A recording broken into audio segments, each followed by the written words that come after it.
বাগিরা সে গনেরা আল্লাহ নবীকে ভালোবেসেছিল আকাশের ওই চাঁদ আল্লাহ নবীকে ভালোবেসেছিল আকাশের ওই সূর্য আল্লাহ নবীকে ভালোবেসেছিল কেমন ভালোবেসেছিল আল্লাহ নবী 40 বছর বয়সে রাসূল আমার নবুয়ত কানা পেয়ে গেলেন আল্লাহ নবী মদিনার বুকে মক্কার বুকে আল্লাহ নবী ইসলামে দাওয়াত কানা দিতে লাগে আল্লাহ নবী মক্কার নেতাদের কাছে যে বলতে লাগে এ আবু জেহেল আবু লাহাব এ উতবা সাইবা সিবা এ আবু সুফিয়ান শুনে রেখে দে আনা মুহাম্মাদুর রাসূলুল্লাহ আমি হলাম আখিরি জামানার নবী আল্লাহ পাক আমাকে নবী করে পাঠিয়েছে এ মক্কার নেতারা এ মক্কার কুফারি কুরাইশি গনেরা তোরা আমাকে নবী বলে মেনে নে এক আল্লাহকে আল্লাহ বলে মেনে নে এ যুবকেরা তরুণীরা মক্কার কুফারি কুরাইশি গনেরা আবু জাহাল আবু লাহাব উতবা সাইবারা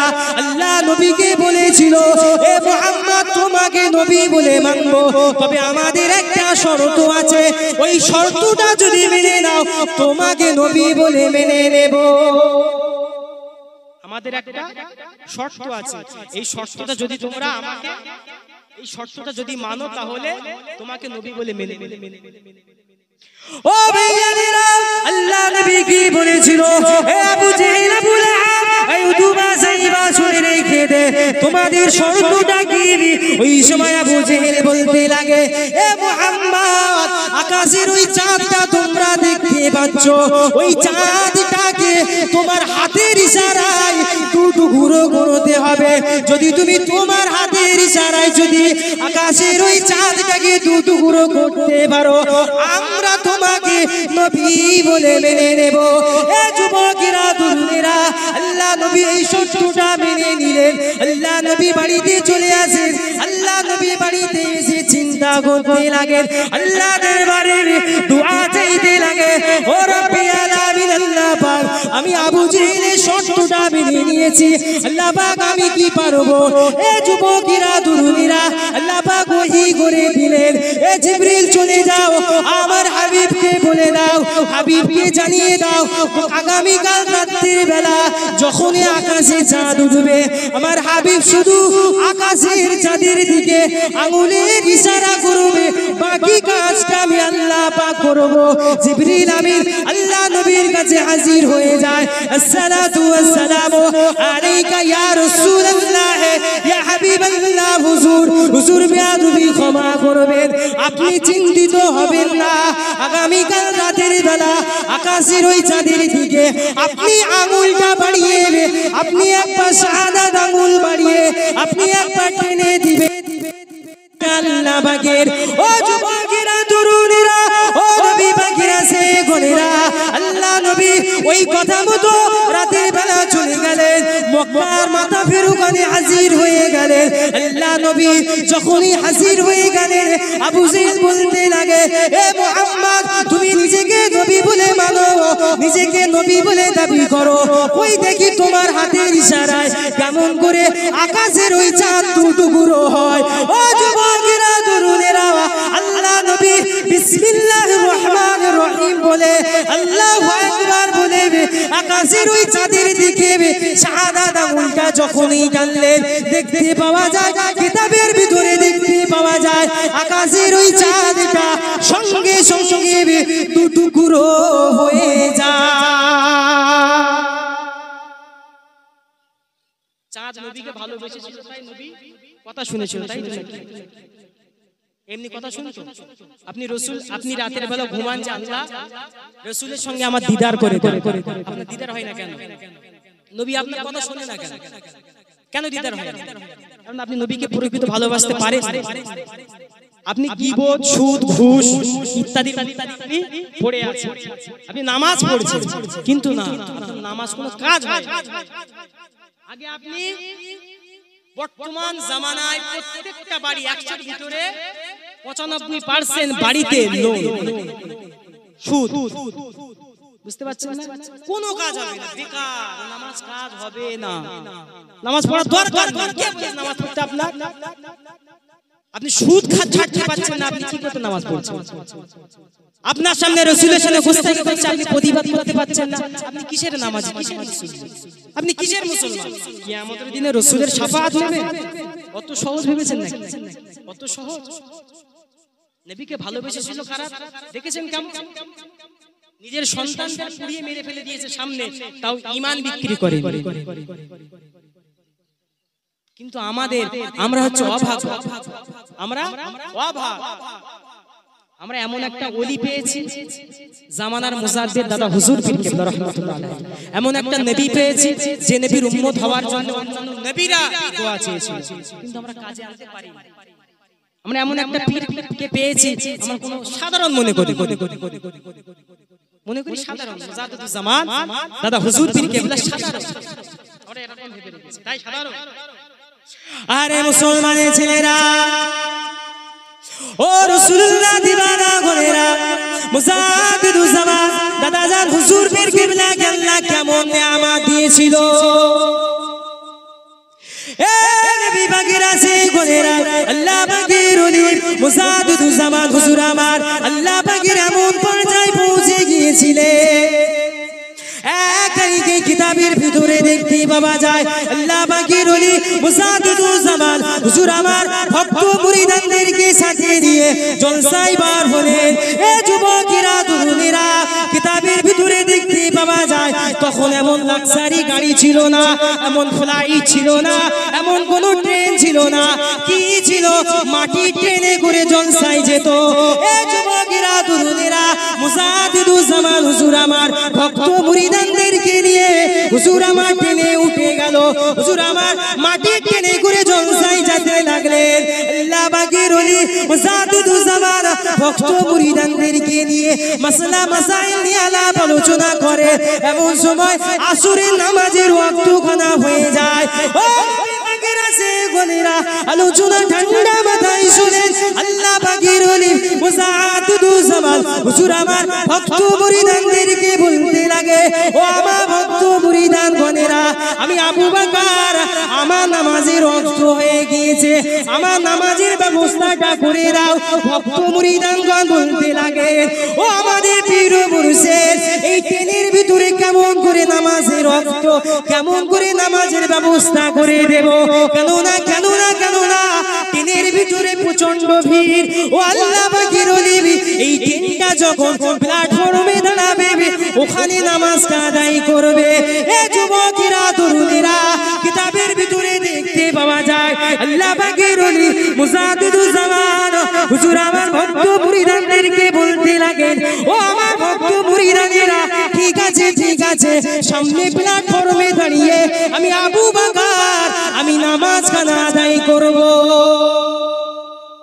সামনে প্ল্যাটফর্ম দাঁড়ালে আমি আবু বকর আমি নামাজ খানা আদায় করব। আমি বলছি এই কারণে নামাজি কেমন হতে হবে একটু দেখেন, কেমন নামাজি হওয়া দরকার। সামনে প্ল্যাটফর্ম ট্রেন দাঁড়ালো, মুজাদ্দিদুজ জামান হুজুর আমার ভক্ত মুরিদানদেরকে বলতে লাগে, ও আমার ভক্ত মুরিদানেরা, চলো সকলে জামাত করে নামাজ কায়েম করব। যখন এই মুজাদ্দিদুজ জামান হুজুর আমার নামাজের মাসালাটা নিয়ে প্ল্যাটফর্মে নেমে রুকুতে বসে গেলেন, ভক্ত মুরিদানগণ সবাই লাইন দিয়ে পাশে বসে গেলেন। নামাজ এমন সময় শুরু হবে, ঠিক সেই সময় স্টেশনে প্ল্যাটফর্মে ট্রেন কিন্তু বেশিক্ষণ দাঁড়ায় না। ভক্ত মুরিদানগণ বলছে, ও আমাদের পীর ও মুর্শিদ, ট্রেন কিন্তু ছেড়ে দেবে, আরে এই ট্রেন যদি ছেড়ে দেয় আমাদের কিন্তু জলসায় পৌঁছানো খুবই কষ্টকর হয়ে যাবে, সময় মাপে আমরা পৌঁছাতে পারবো না। হুজুর চলেন ট্রেনে উঠে পড়ি, নামাজটা পরে কাজা আদায় করব। মুজাদ্দিদুজ জামান হুজুর আমার ভক্ত মুরিদানদের দিকে একটাবার চোখ বড় বড় করে চেয়ে নিলেন। ভক্ত মুরিদানগণ সবাই চুপ, কোনো কথা নেই। নামাজে দাঁড়িয়ে গেলেন, যখনই নামাজে দাঁড়িয়ে গেলেন এক রাকাত যখনই হলো, কিতাবের ভিতরে দেখতে পাওয়া যায় ট্রেনটা ছেড়ে দিয়েছে, ঢিক করে আস্তে আস্তে ট্রেনটা আগাতে লাগছে। আরে মুসলমানের ছেলেরা, ও নবী পাকের রাসূলেরা, আলোচনা ঠান্ডা মাথায় শুনেন, এমন সময় দেখতে পাওয়া যায় মুজাদ্দিদুজ জামান হুজুর আমার নামাজের হালতে আছে, পিছন থেকে একটা ভক্ত মুরিদ পিছন থেকে দৌড়ে দৌড়ে ট্রেনওয়ালাকে বলতে লাগে ও ট্রেনের ড্রাইভার তোমার ট্রেনকে থামাও, কেন না আমাদের পীর মুর্শিদ এই ট্রেনে উঠে জলসাই যাবে, এই ট্রেনে উঠে যদি জলসাই না যায়, ট্রেনটা যদি মিস হয়ে যায়, ও ট্রেনের ড্রাইভার আমরা জলসা ধরতে পারবো না। এ যুবকেরা তরুণেরা, ওই ড্রাইভার তখন বলেছিল এ তোমাদের পীরের জন্য কি, ওই বুড়োর জন্য, ওই ফকিরের জন্য কি ট্রেন দাঁড়াবে? ট্রেন কারোর জন্য দাঁড়ায় না। কিতাবের ভিতরে দেখতে পাওয়া যায় ওই সময় ওই ভক্ত মুরিদটা কথা না শুনে পিছন থেকে এসে আবার নামাজে দাঁড়িয়ে যায়। কিতাবের ভিতরে দেখতে পাওয়া যায় ওই ট্রেনটা আস্তে করে থেমে যায়, ট্রেনটা একটু আগিয়ে আবার আস্তে করে থেমে যায়। ড্রাইভার বলছে দরুদ শরীফ আল্লাহুম্মা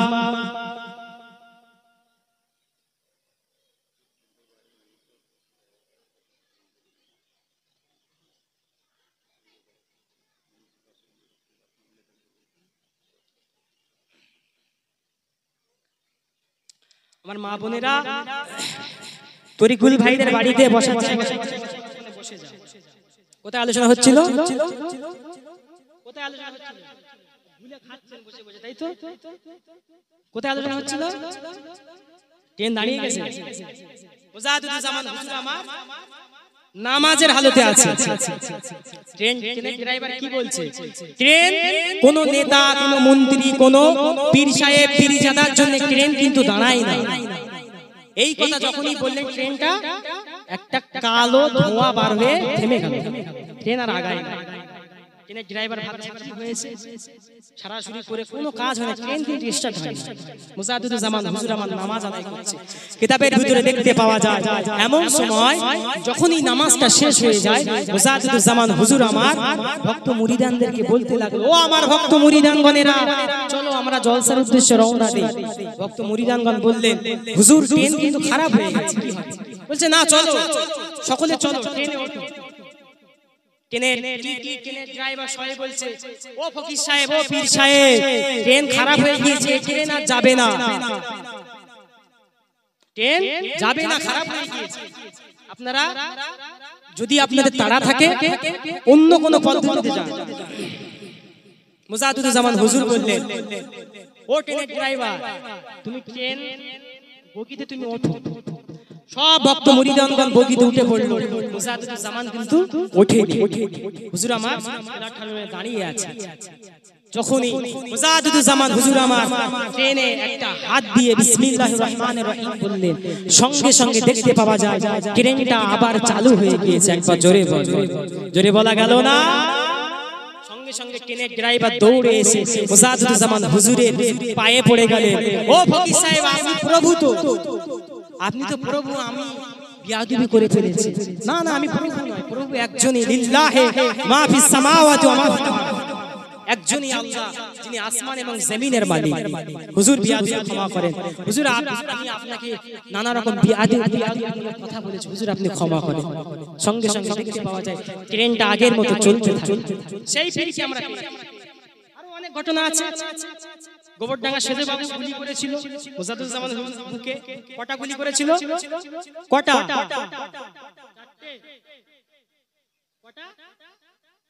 পরপর 7টা, তাই নাকি? গুলি লেগেছিল? লাগেনি। এমন পীরকে পীর বলে মেনেছি, সেই পীরের বিরুদ্ধে বর্তমান জামানার কিছু কুলাঙ্গারের বাচ্চারা আমার সেই পীর মুর্শিদের বিরুদ্ধে কথা বলে। কথা ঠিক কিনা? বলে না? মুজাহিদুজ্জামান হুজুরের বিরুদ্ধে কথা বলছে, দেখেন সব দিক দিয়ে। আলেম ওলামা কিছু ভণ্ড বেরিয়েছে, আহলে হাদিস বলছে পুরোপুরাই শিরক করা হয়, বলছে না? বলে পুরোপুরাই শিরক করা হয়? হয় না। আমরা আমাদের নসিবকে ফেরাতে পারছি না, নসিবকে ফেরাতে আমরা পারছি না। নবীকে ভালোবেসেছিল সেই জন্য আমার আপনার মতো এরকম শুধু খাইনি, আমার আপনার মতো কথায় কথায় রেগে যায়নি। বুঝতে পেরেছেন? সেই জন্য ট্রেনে হাত দিয়েছিল, ট্রেন চালু হয়ে গিয়েছে। তানার দিকে শিক্ষা নিতে হবে। নবীকে তারা ভালোবেসেছিল, রাসূলকে তারা ভালোবেসেছিল। কথা ঠিক কি না? আল্লাহ নবী রাস্তা দিয়ে হেঁটে হেঁটে যাচ্ছে, এমন সময় দেখতে পাওয়া যায় হযরত শেরে খোদা আলী হুজুর সঙ্গে আছে। মুসলমান ঘরের ছেলেরা, এ নবী পাকের ঘরেরা, আল্লাহ নবীকে ভালোবেসেছি কারণ আমি ওখান থেকে একটা জায়গায় চলে গিয়েছিলাম। আমি আমার মূল আলোচনায় চলে আসি। ও যুবকেরা, তরুণেরা, আল্লাহ নবীকে ভালোবেসেছিল আকাশের ওই চাঁদ, আল্লাহ নবীকে ভালোবেসেছিল আকাশের ওই সূর্য, আল্লাহ নবীকে ভালোবেসেছিল গাছপালা তরুলতা পাহাড় পর্বত নদী নালা, আল্লাহ নবীকে ভালোবেসেছিল। কেমন ভালোবেসেছিল? এ যুবকেরা, তরুণেরা, আল্লাহ পাকি নবী 1 তারিখে হযরত শেরে খোদা হযরত আলী হুজুরকে নিয়ে আল্লাহ নবী হেঁটে হেঁটে যায়। এ যুবকেরা, তরুণেরা, হযরত আলী হুজুর আমার পিছনে পিছনে হেঁটে হেঁটে যায়। আল্লাহ নবী আগে আগে হেঁটে হেঁটে যায়। হযরত আলী হঠাৎ শুনতে পায় আল্লাহ নবীকে কে যেন সালাম খানা দেয়, আল্লাহ নবীকে কে যেন সালাম খানা দেয়। আসসালাতু ওয়াসসালামু আলাইকা ইয়া রাসূলুল্লাহ ইয়া হাবিবাল্লাহ, আসসালাতু ওয়াসসালামু আলাইকা ইয়া রাসূলুল্লাহ ইয়া শাফিউল মুজরিমিন ইয়া রাহমাতাল লিল আলামিন। ও যুবকেরা, তরুণেরা, আল্লাহ নবী সাহাবী হযরত শেরে খোদা মওলা আলী হুজুর আমার ওই সময় আল্লাহ নবীকে বলতে লাগে, ইয়া রাসূলুল্লাহ ইয়া হাবিবাল্লাহ, হুজুর বেয়াদবি গুস্তাখি যা মাফ করবেন। ও আল্লাহ পাকের নবী, আমি আলী আপনার পিছনে পিছনে হেঁটে হেঁটে যাই। আমি আলী শুনতে পাই আপনাকে কে যেন সালাম খানা দেয়, ইয়া রাসূলুল্লাহ ইয়া হাবিবাল্লাহ। আমি আলী চতুর্দিকে ঘুরে ঘুরে দেখি, আমি আলী কোনো মানুষকে দেখতে পাই না, আমি আলী কোনো ব্যক্তিকে দেখতে পাই না, আমি মানুষ কোনো প্রাণীকে দেখতে পাই না। ও আল্লাহ পাকের নবী, এই ফাঁকা মাঠে আপনাকে কি সালাম খানা দেয়? ও যুবকেরা, তরুণীরা, আল্লাহ নবী কি বলেছিল? ও বাবা আলী, ও বাবা জামাতা আলী, তুমি যে পাহাড় পর্বতগুলি দেখতে পাও, যে গাছপালাগুলি দেখতে পাও, এদের মনেতে বড় আশা ছিল, এদের মনেতে বড় তামান্না ছিল। ও রব্বুল আলামিন, আল্লাহ পাক, আল্লাহ পাক, আমরা জড় পদার্থ বলে, আল্লাহ পাক, আমরা মানুষ হইনি বলে আপনার হাবিবকে কি সালাম দিতে পারবো না? ও বাবা আলী, ওই পাহাড় পর্বত, ওই গাছপালা, আমি রাসূলুল্লাহ এদের সামনে থেকে যখন হেঁটে হেঁটে যায়, ওই পাহাড় পর্বত আল্লাহ পাকের দরবারে দোয়া চাইতে লাগে। ও রব্বুল আলামিন, আল্লাহ পাক, আল্লাহ পাক, আপনি আমাদের জবানকে খুলে দিন। আপনি তো দিনকে রাত করতে পারেন, আল্লাহ পাক, আপনি তো রাতকে দিন করতে পারেন, আল্লাহ পাক, আপনি আমাদের জবানকে খুলে দিন। আপনার হাবিবকে সালাম খানা দিয়ে আমাদের জীবনকে ধন্য করি। এ যুবকেরা, তরুণীরা, আল্লাহ নবী হযরত আলীকে বলতে লাগে, ও বাবা আলী, ওই গাছপালা পাহাড় পর্বত আমি রাসূলুল্লাহ আমাকে সালাম খানা দেয়। বলা গেল না? তিরমিজি শরীফের হাদিসের ভিতরে আল্লাহ নবী হেঁটে হেঁটে যাচ্ছে, গাছপালা নদী নালা, আল্লাহ রাসূলকে সালাম দিচ্ছে। চিন্তা করে, নবীকে তারা ভালোবাসে, নবীকে ভালোবেসেছে কারা? আকাশের চাঁদ, সূর্য, গাছপালা। অথচ আমরা উম্মত হয়ে নবীকে ভালোবাসতে পারি কেন? আমাদের পরিবর্তনটা, আসল কথা হচ্ছে আমাদের পরিবর্তনটা আসে না। আমরা নিজেরা নিজেরা ভেবে নিয়েছি আমরা 10 বছর মদ খেয়েছি, 40 বছর মদ খেয়েছি, আমরা জাহান্নামে যাব, আর ফিরে এসে কি লাভ? সুদ খেয়ে খেয়ে খেয়ে তো আমার অবস্থা খারাপ, আর দরকার নেই যে কদিন বাঁচবো সুদ খেয়ে কেটে দিই। নামাজ তো পড়ি না, নামাজ পড়ার দরকার নেই, কিছুই তো করিনি, ইসলামের ভালো কাজ করিনি। রমজান মাসে 1 মাস রোজা কোনো মাসে করিনি, খেয়ে খেয়ে বেড়াই, দরকার নেই। কি হবে যে কদিন বাঁচি? 60 বছর বাঁচবো, এই 50 হয়ে যাবে 10 বছর। এটাই আমাদের সবথেকে বড় ভুল। আমাদের জীবনে পরিবর্তন না। পরিবর্তন হয়েছিল কে? আপনি জানেন বিশ্বের ভিতরে সবথেকে বড় আল্লাহর ওলি কিতাবের ভিতরে দেখতে পাওয়া যায়, নাম ছিল হযরতে বিশরে হাফি। কি নাম? হযরতে বিশরে হাফি রাহিমাহুল্লাহ তাআলা। পৃথিবীর ভিতরে সবথেকে বড় মদখোর ছিল। বুঝতে পেরেছেন? পৃথিবীর ভিতরে সবথেকে বড় মাতাল ছিল বিশরে হাফি। হুজুর আমার এমন মাতাল ছিল, হুজুর ঘুমাতো মদ, হুজুর ঘুমাতে মদ খেয়ে তারপর ঘুমাতে যেত। মানে কেমন পর্যায়ের লোক বুঝতে পেরেছেন? একদিন আল্লাহ পাকের ওলি হযরতে বিশর হাফি হুজুর আমার মদের ঠেক থেকে মদ খেয়ে আর একটা হাতে মদের বোতল নিয়ে হেঁটে হেঁটে হেঁটে হেঁটে আসছে। হঠাৎ করে দেখতে পায় রাস্তার পাশে একটা কাগজের টুকরো পড়ে আছে। আপনাদের অসুবিধা হচ্ছে? অসুবিধা হয় না তো? আলোচনা অন্য করব। মুহাম্মদ দরুদ শরীফ পড়েন, আল্লাহুম্মা